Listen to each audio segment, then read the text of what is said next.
Not wanting to die alone is not the best reason to introduce a child into this particular world. But still I am in love with the way the wind at nighttime runs its thick tongue along whatever sweat the skin has earned itself.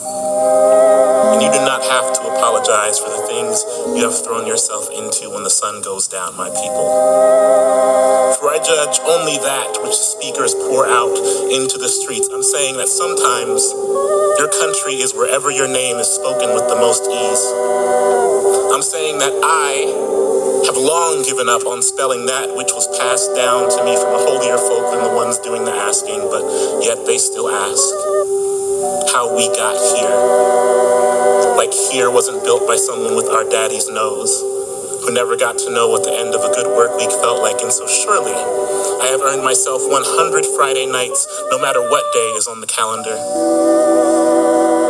If nothing to line my pockets, if not a shock of good land, I will take my reparations in an endless summer with all of my people inside of it. I will take the hot grill and whatever temperature makes joy entering the body feel like work.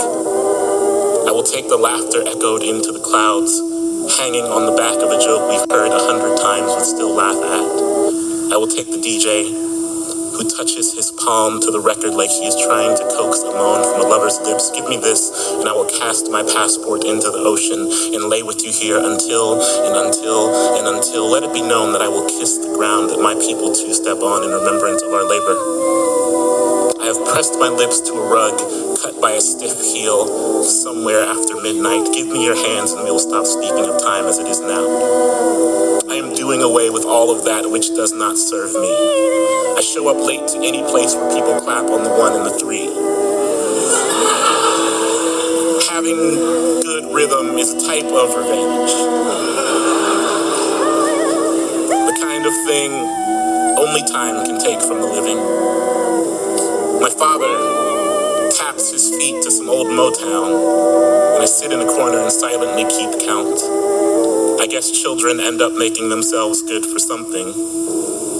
I say I was born during what some may call a bad year, and that means I could be 12 or 48 or 92, but still here with at least one moon-sent breeze to walk into. O ye of little faith, we truly will flip the record over and keep throwing ourselves against the terror of living until morning comes. We truly will sing every word to a song that our parents knew every word to, from a hellish year before we ever existed.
Are you willing to tend to your seeds, even through the storm? How about when the life seems unbearable? The roots won't form.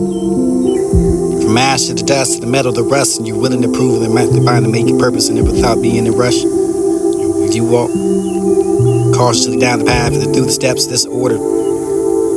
Have the trust of having the potential, but just the means of this surface that never touch, just find it just a seed that never sprout. A bird that never flies. A person that only exists. But never lived before they died. Don't be that person. Content with the mediocrity, for the no room for the procrastination, for the development, and for your roots, and just attend to your dreams so they can be fruits.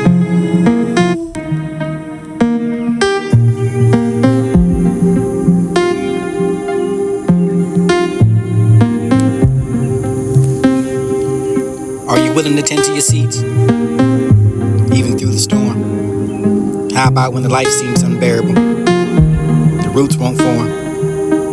From ash to the dust to the metal to rust, you're willing to prove that might divine to make your purpose and it without being in a rush. As you walk cautiously down the path through the steps of this order, have the trust of having the potential, just the means, just the surface that never touch, just find just a seeds and it never sprout. A bird that never flies. A person that only exists, but never lived before they die. Don't be that person content with the mediocrity, for the no room for the procrastination, for the development of your roots, to just attend to your dreams, they could be fruits. Here we come for the way, for the end of the road, for the where have you been, for this the heart to hand, and have a journey for the entry, and the thoughts of the remembering, so the terrors, and this is a hit that flopped out for the same, but to go for the course, so this is shore, surely over the solitary, the beach, this would be manhandled for the surf, or the where have getting sand in certain places that I can't get out to bring me the silence, and every hit the hammer for the reading to write, the need for the dropping of the other for the head of your feet. Let you dance now, stars fall like the embers of the burning of the lust. Quiet as kept, for the silences before the storm, the heart that hardened over like a stone, for this is sound. The soul to continue to roam, for the distance to trying to find the way home, but you can be the quiet skeptic, the optimistic pessimist, for this is this prefer for the ignorant over the thing that they see the sad thing. Innocent thoughts, this is ever. The experience that I have for the memory of it into the flesh, even if the mind forgets the body, for the always remembers the sinking into the stones, and the sticks of stones to break the pine to find the bones, so this is made to throw there over the throat of heart, for this it would be the terrible enough for the double-edged sword. And the thoughts of the experience that I have memories of the flesh, never to find the mind, for to forget about the memories I always had, for this through the time, the achieving of the wearing of the endured. They couldn't wait. Cage to cage, find the small vessels, become too weak and become dumb, fighting with the absolute glorious next life. This to find things will only take you to hell, for this to find the procrastinator or the protector, for the saving grace of the harder to shell, for the there for the hair, the layer to shed, and the body, the roadmap to the salvation that wears itself, and I know when danger is near. And eternally mangled for the internally bound, and find at every corner, for the organs are disrupted, for the obstructed trouble, there's a troubling over the toxins, and the mingling into something that you cannot just, for the vessel for the best, just be vested, because of beautiful conditions of the conundrum, you have best just speaking on the mute. Can you hear me? Do you listen to me?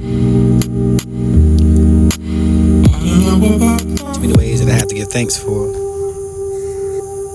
And to my Lord, the nerves to the flow, to the sensation, the edge, just to find it. Christ said the kingdom is within, for the nature, for the distant kings that this expands upon. Passing thoughts to the sum of the waves of the caves and the hills, for the Lord to the descent. Knowing on the roof of the vegetables of the inn.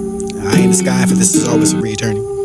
When cracks appear down from heaven for the withering, and over the town to find the divine life, for the becoming that became the earth, for this to find whatever it is, for the ones grasping through the fingers and the over the mind.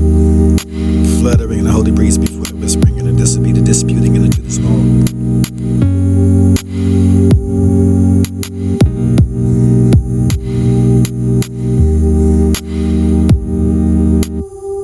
My brother and Castro's breathe. We can all fly too.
By St. Mark. This morning I would like to use as a subject from which to preach the drum major instinct. The drum major instinct.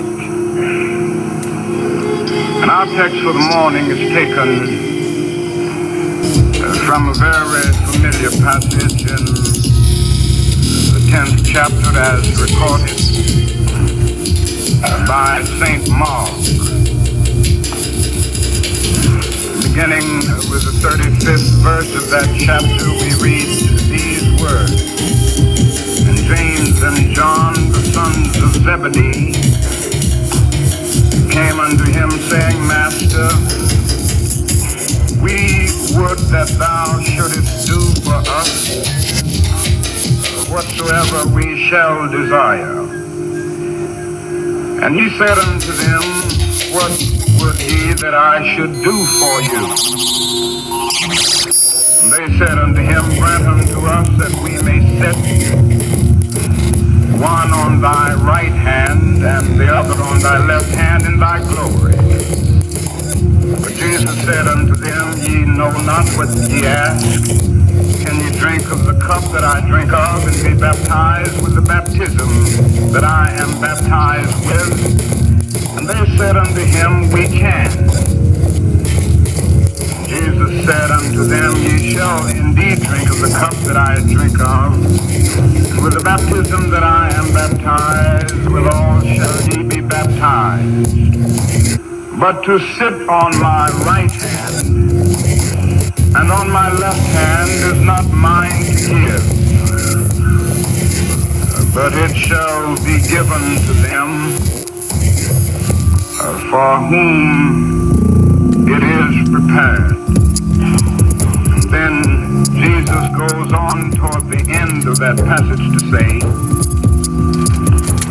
But so shall it not be among you, but whosoever will be great among you shall be your servant, and whosoever of you will be the chiefest shall be servant of all. The setting is clear. James and John are making a specific request of the Master. They had dreamed, as most of the Hebrews dreamed, of a coming king of Israel who would set Jerusalem free and establish his kingdom on Mount Zion and in righteousness rule the world. And they thought of Jesus as this kind of king, and they were thinking of that day when Jesus would reign supreme as this new king of Israel. And they were saying, now, when you establish your kingdom, let one of us sit on the right hand and the other on the left hand of your throne. Now, very quickly, we would automatically condemn James and John, and we would say they were selfish. Why would they make such a selfish request? But before we condemn them too quickly, let us look calmly and honestly at ourselves, and we will discover that we too have those same basic desires for recognition, for importance, that same desire for attention, that same desire to be first. Of course, the other disciples got mad with James and John, and you can understand why, but we must understand that we have some of the same James and John qualities. And that is deep down within all of us an instinct. It's a kind. I know you don't know me, but I'm about to give you a free trading strategy that you'll probably pay for. A desire to be out front, a desire to lead the parade, a desire to be first. And it is something that runs the whole gamut of life. And so before we condemn them, let us see that we all have the drum major instinct. We all want to be important, to surpass others, to achieve distinction, to lead the parade. Alfred Adler, the great psychoanalyst, contends that this is the dominant impulse.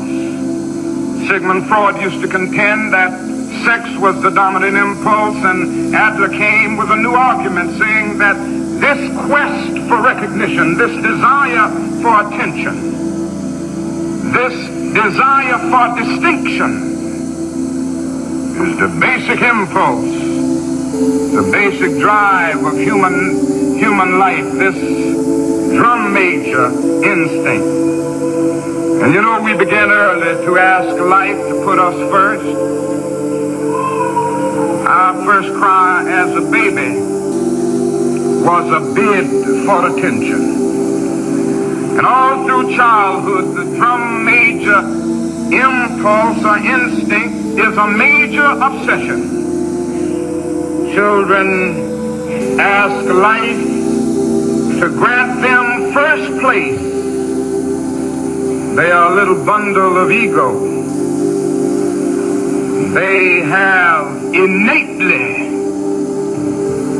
the drum major impulse or the drum major instinct.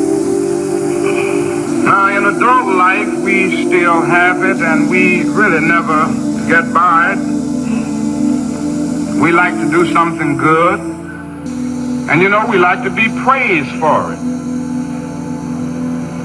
Now, if you don't believe that, you just go on living life, and you will discover very soon that you like to be praised. Everybody likes it as a matter of fact. And somehow this warm glow we feel when we are praised or when our name is in print is something of the vitamin A to our egos.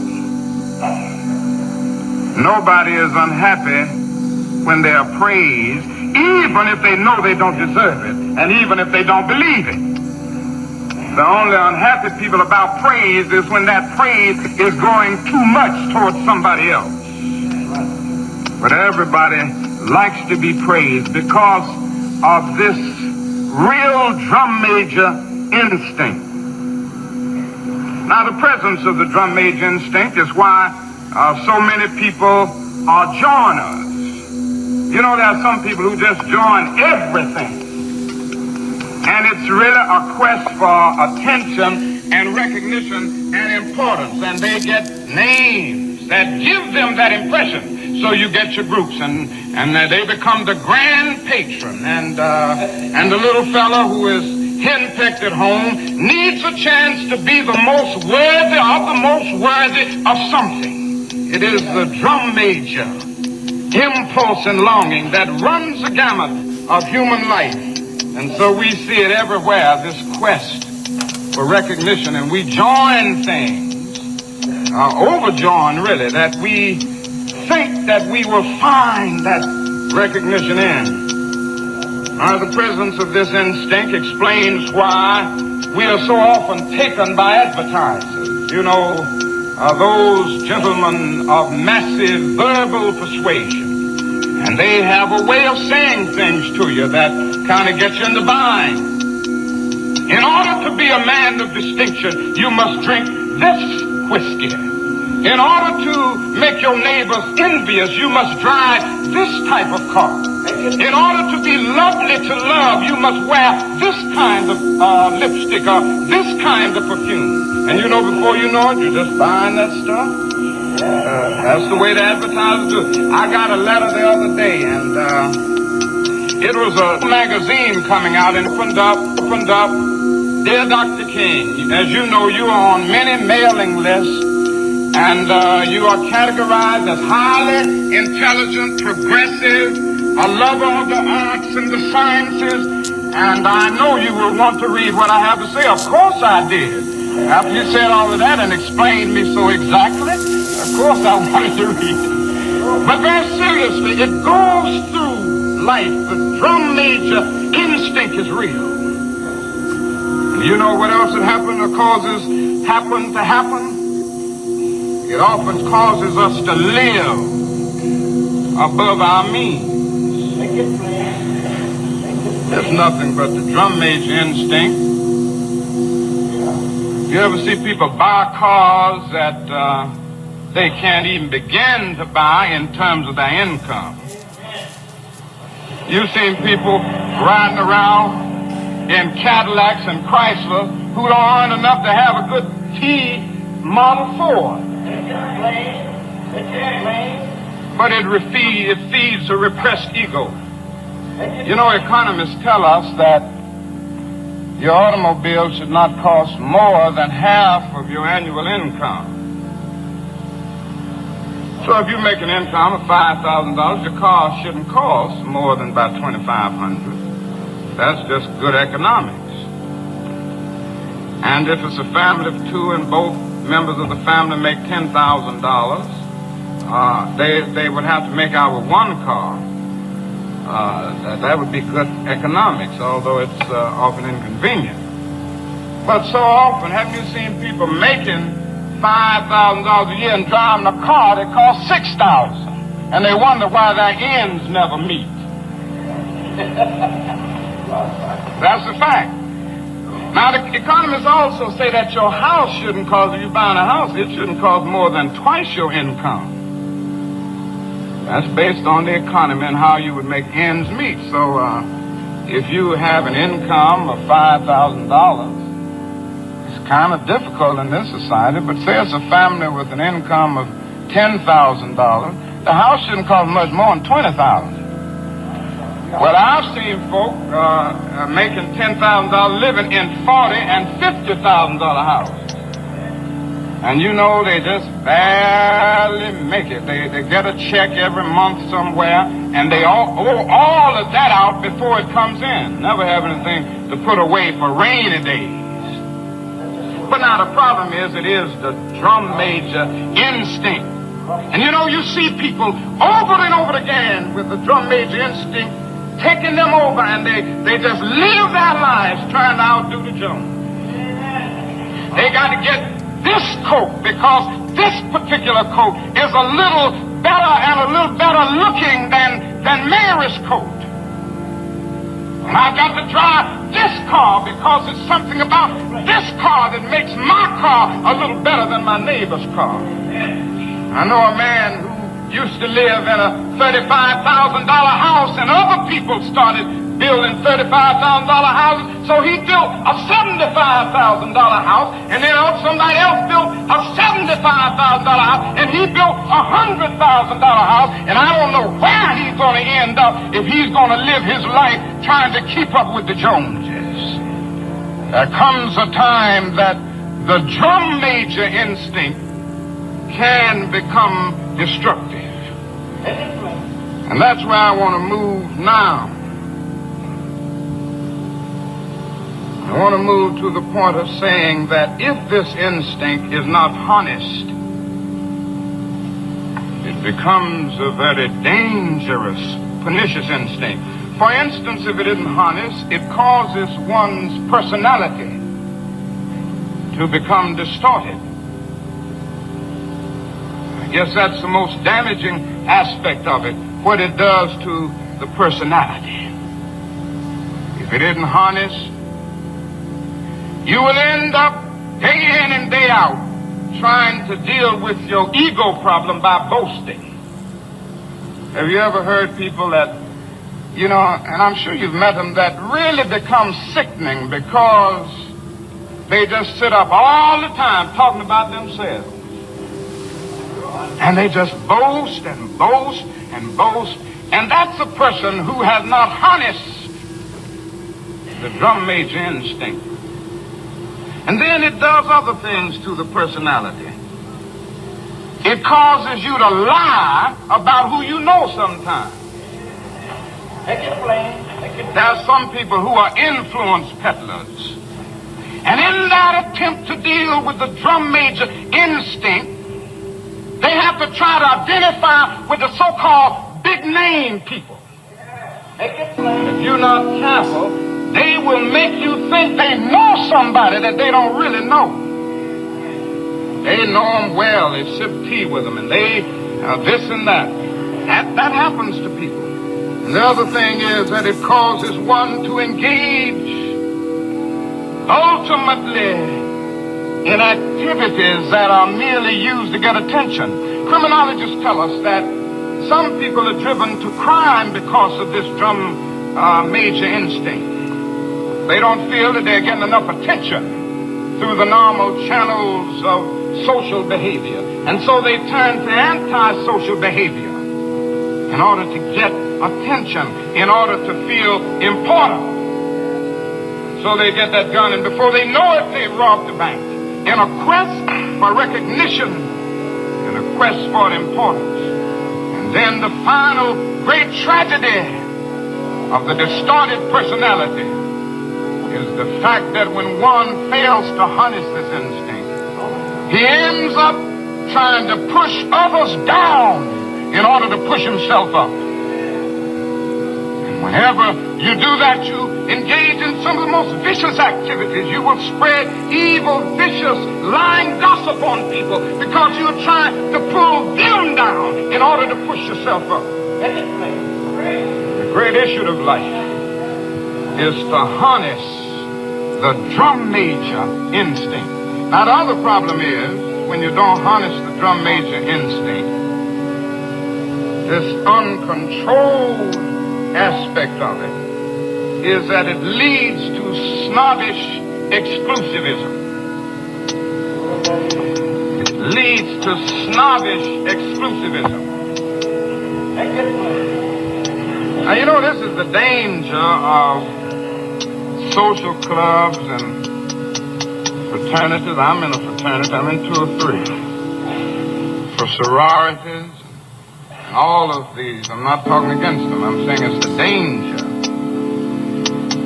The danger is that they can become forces of classism and exclusivism, where somehow you get a degree of satisfaction because you are in something exclusive, and that's fulfilling something, you know. And I'm in this fraternity, and it's the best fraternity in the world, and everybody can't get in this fraternity.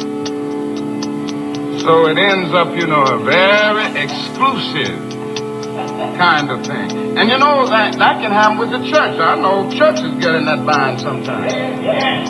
Make it plain. I've been to churches, you know, and they say, we have so many doctors and so many school teachers and so many lawyers and so many businessmen in our church. And that's fine, because doctors need to go to church, and lawyers and businessmen, teachers, they ought to be in church. But they say that, even the preacher sometimes will go all through it. They say that as if the other people don't count. The church is the one place where the doctor ought to forget that he's a doctor. The church is the one place where the PhD ought to forget that he's a PhD. The church is the one place that the school teacher ought to forget the degree she has behind her name. The church is the one place where the lawyer ought to forget that he's a lawyer.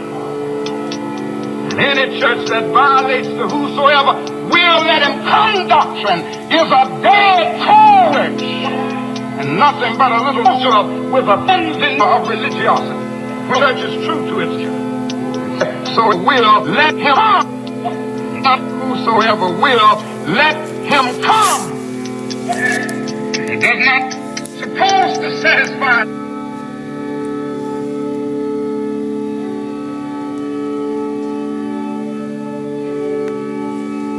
the perverted uses of the drum major instinct. It's the one place where everybody should be the same, standing before a common master and savior. Yes.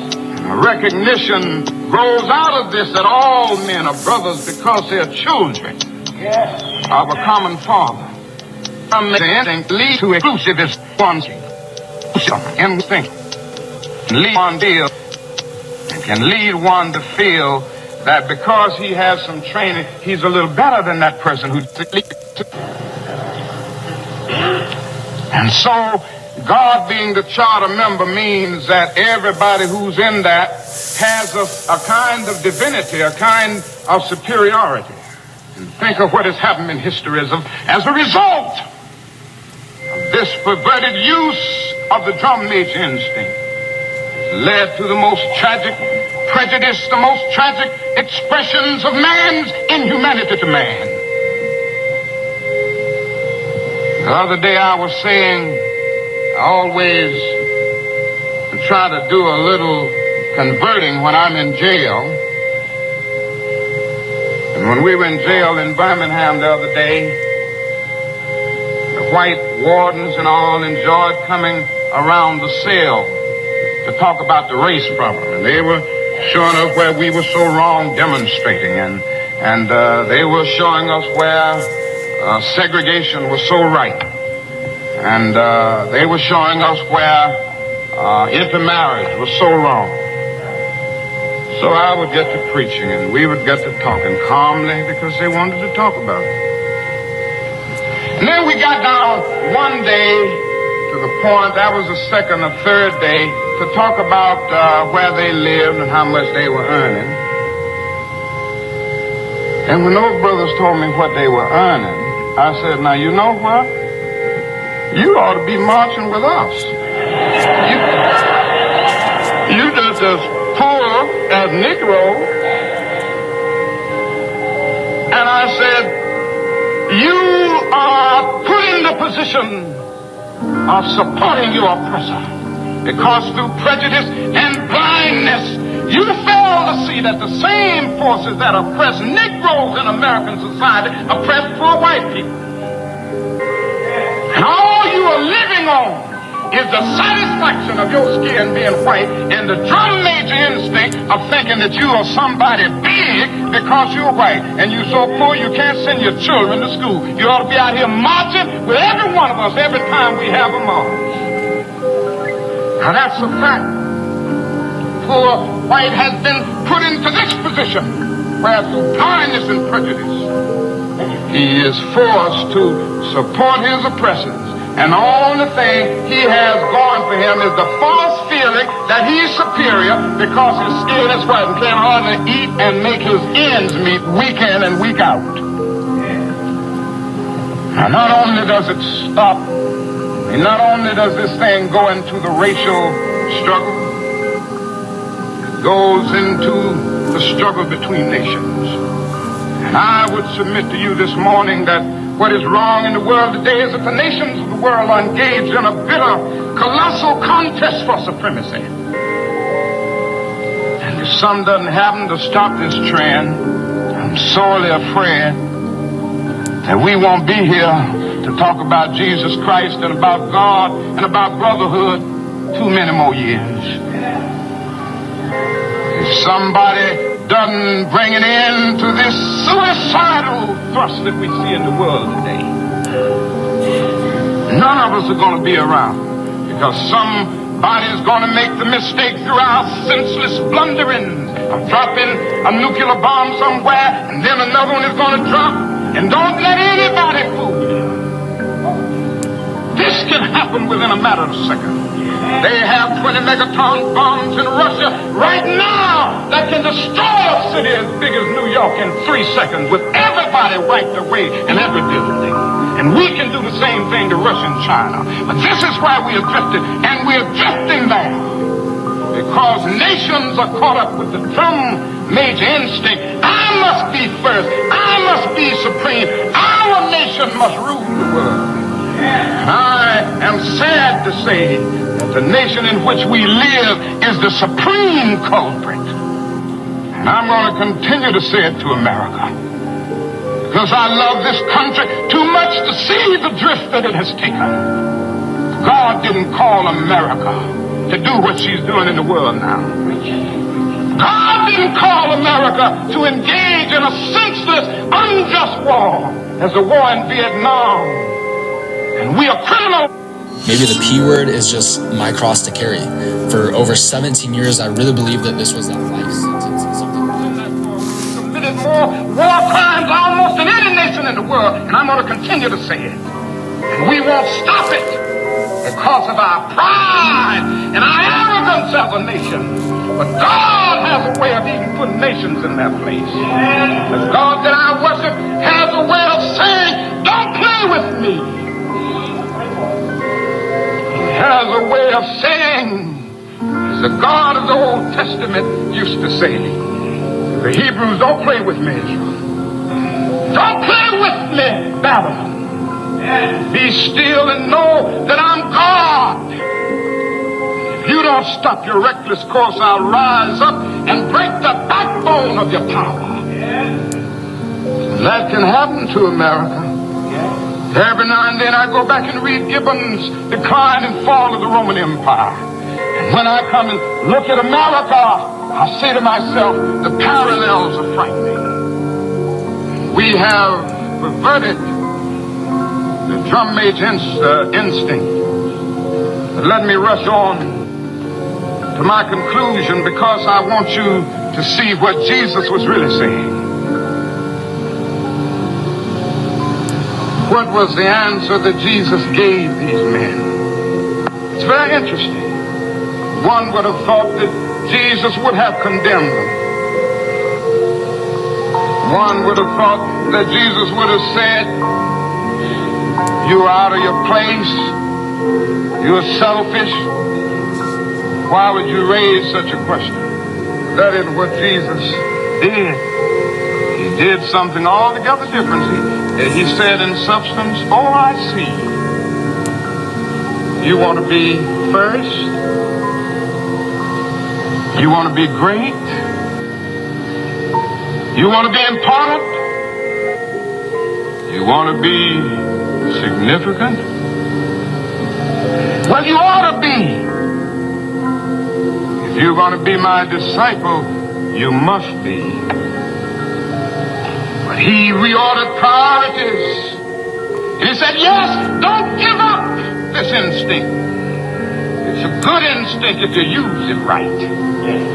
It's a good instinct if you don't distort it and pervert it. Don't give it up. Keep feeling the need for being important.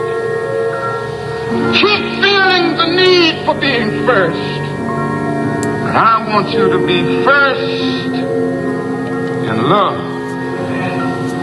I want you to be first in moral excellence. I want you to be first in generosity. That is what I want you to do. He transformed the situation by giving a new definition of greatness. And you know how he said it? He said, now, brethren, I can't give you greatness. And really, I can't make you first. This is what Jesus said to James and John. You must earn it. True greatness comes not by favoritism, but by fitness. And the right hand and the left are not mine to give. They belong to those who are prepared. And so Jesus gave us a new norm of greatness. If you want to be important, wonderful. If you want to be recognized, wonderful. If you want to be great, wonderful. But recognize that he who is greatest among you shall be your servant. That's a new definition of greatness. And this morning, the thing that I like about it, by giving that definition of greatness, it means that everybody can be great. Because everybody can serve. You don't have to have a college degree to serve. You don't have to make your subject and your verb agree to serve. You don't have to know about Plato and Aristotle to serve. You don't have to know Einstein's theory of relativity to serve. You don't have to know the second theory of thermodynamics in physics to serve. You only need a heart full of grace. Soul generated by love. You can be that servant. I know a man, and I just want to talk about him a minute, and maybe you will discover who I'm talking about as I go down the way. Because he was a great one. He just went about serving. He was born in an obscure village. The child of a poor peasant woman. And then he grew up in still another obscure village where he worked as a carpenter until he was 30 years old. Then for 3 years, he just got on his feet and he was an itinerant preacher. He went about doing some things. He didn't have much. He never wrote a book. He never held an office. He never had a family. He never owned a house. He never went to college. He never visited a big city. He never went 200 miles from where he was born. He did none of the usual things that the world would associate with greatness. He had no credentials but himself. He was only when the tide of public opinion turned against him. They called a rouse. They turned against him. They called him a rabble-rouser. They called him a troublemaker. They said he was an agitator. He practiced civil disobedience. He broke injunctions. And so he was turned over to his enemies and went through the mockery of a trial. And the irony of it all is that his friends turned him over to them. One of his closest friends denied him. Another of his friends turned him over to his enemies. And while he was dying, the people who killed him gambled for his clothing, the only possession that he had in the world. When he was dead, he was buried in a borrowed tomb through the pity of a friend. 19 centuries have come and gone. Today, he stands as the most influential figure that ever entered human history. All the armies that ever marched, all the navies that ever sailed, all pumps that ever stood, all kings that ever ran together, not felt the love of men put together, have not affected the life of man on this earth as much as that one solitary life. His name may be a familiar one, but today I can hear him talking about him. Every now and then somebody says he's King of Kings. And again I can hear somebody saying he's Lord of Lords. Somewhere else I can hear somebody saying in Christ there is no east nor west. And then they go on and talk about in him there's no north and south, but one great fellowship of love throughout the whole wide world. He didn't have anything. He just went around serving and doing good. This morning, you can be on his right hand and his left hand if you serve. It's the only way in. Every now and then, I guess all think richly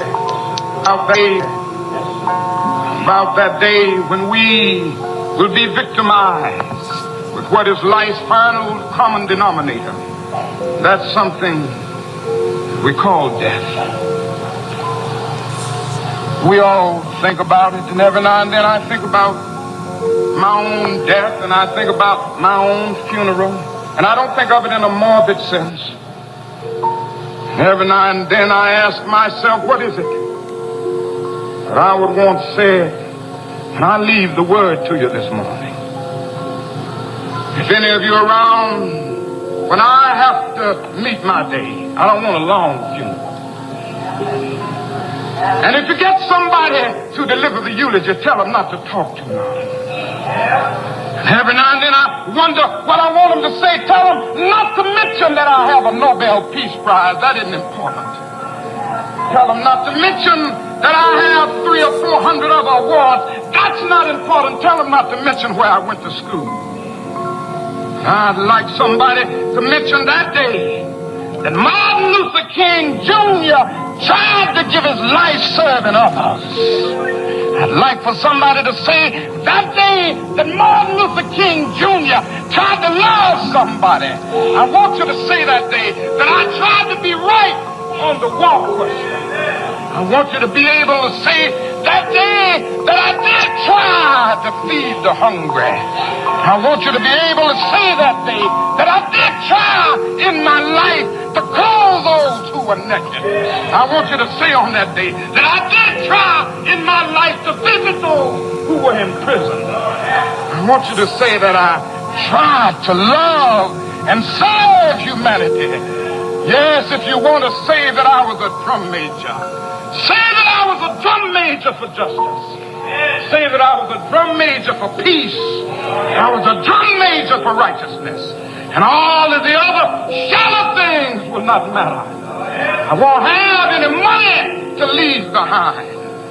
I won't have the fine and luxurious things of life to leave behind. But I just want to leave a committed life behind. And that's all I want to say. If I can help somebody as I pass along, if I can cheer somebody with a word of song, if I can show somebody he's traveling wrong then my living will not be in vain. If I can do my duty as a Christian, if I can bring salvation to a world once wrought, if I can spread the message as the Master taught, then my living will not be in vain. Yes, Jesus, I want to be on your right or your left side. Not for any selfish reason. I want to be on your right or your left side, not in terms of some political kingdom or ambition, but I just want to be there in love and in justice and in truth and in commitment to others so that we can make of this old world a new world.